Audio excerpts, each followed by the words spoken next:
In 1683, some men hoisted a flag on top of a hill, and others began to build a fortress, the fortress of Groot-Friedrichsburg.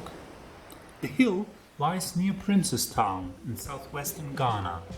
Its inhabitants are mostly fishers, farmers, and craftsmen, and their language is Nzima. Groot-Friedrichsburg, however, is not a Nzima word. It's German, and it means Frederick's Great Castle. This name refers to Frederick William of Hohenzollern. From 1640 to 1688, he ruled over Brandenburg, Prussia, a small state and central in Eastern Europe. He never set foot on African soil, but it was him who ordered Groot-Friedrichsburg to be built. Why did he do so?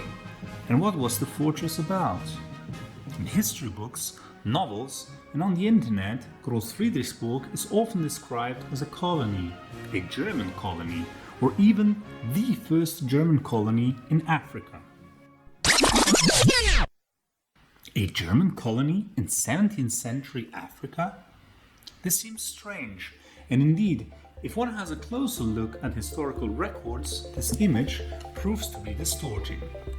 A united German state did not exist in the 17th century. It was created only much later. But for sure, the majority of Frederick William's subjects spoke German dialects. In this sense, Brandenburg-Prussia was indeed German, and Groot-Friedrichsburg can be referred to as a German fortress.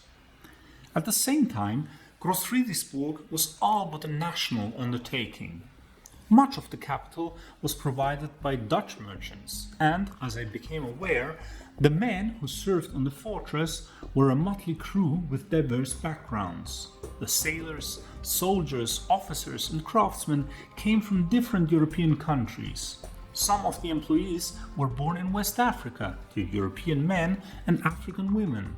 Occasionally, I even found individuals from Brazil and India in the staff lists of Groot-Friedrichsburg.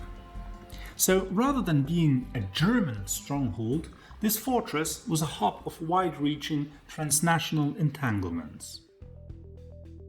Frederick William was hoping to establish Brandenburg-Prussia as a new actor on the thriving markets of the Atlantic world. To this end, in 1682, he founded the Brandenburg African Company. But a merchant company alone was not enough. He needed a trading base on the coasts of modern-day Ghana, a place where his ships could purchase gold, ivory, and slaves, and where they could get fresh water and provisions before sailing further east to the Bight of Benin, where they could buy even more slaves. Brandenburg-Prussia never acquired sovereignty rights over the region of Princestown. They were too weak to conquer it, and they did not need to do so. The building of Groot-Friedrichsburg was the result of an agreement between the Brandenburg African Company and the local Nzima elites. For them, the Brandenburgers were welcome business partners and military allies against other African polities. The Brandenburgers remained in Groot-Friedrichsburg until 1717. It was not their colony, but it was indeed the infrastructure which allowed them to participate in the trade of enslaved Africans.